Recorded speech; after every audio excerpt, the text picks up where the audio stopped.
अस्सलाम वालेकुम गाइस, कैसे हैं आप सभी लोग। गाइस मैंने सुबह उठने के बाद देखा मेरा छोटा मतलब बड़ा भाई ना काम कुकुरगुलू बाई थे डाका रहा था। डाकने के बाद मैंने आया इधर इधर आने के बाद मेरा गुरु के माटे नहीं जा रहा था। जाने के बाद मैंने माटे देने के बाद मैंने आया फिर से बाई थे। आने के बाद देखी मेरा बैग ना ईद बांध रहा था। ईद बांधने देखने के बाद मैंने तो पूरा अबाक हो गया था। हम तो पूरा ही अबाक हो गया था। लेकिन उसके बाद मैंने आया इधर रोज खाने के लिए। लेकिन उसके बाद देखा मेरा छोटा भाई ना रोज खा रहा था। लेकिन उसके बाद मैंने आया इधर इधर आने के बाद देखिए मेरा छोटा भाई ईद बांगा स्टार्ट कर लिया था।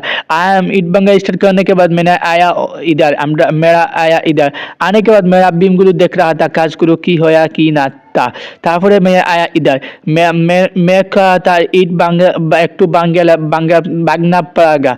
भागने के बाद मैंने आया इधर इधर आने के बाद मेरा बास्कुलू एक कानू कर रहा था। बास्कुलू एक कानू करने के बाद मेरा बास्कुलू बाड़ीते नहीं जाना पड़ेगा। बाड़ीते नहीं जाना पड़ेगा।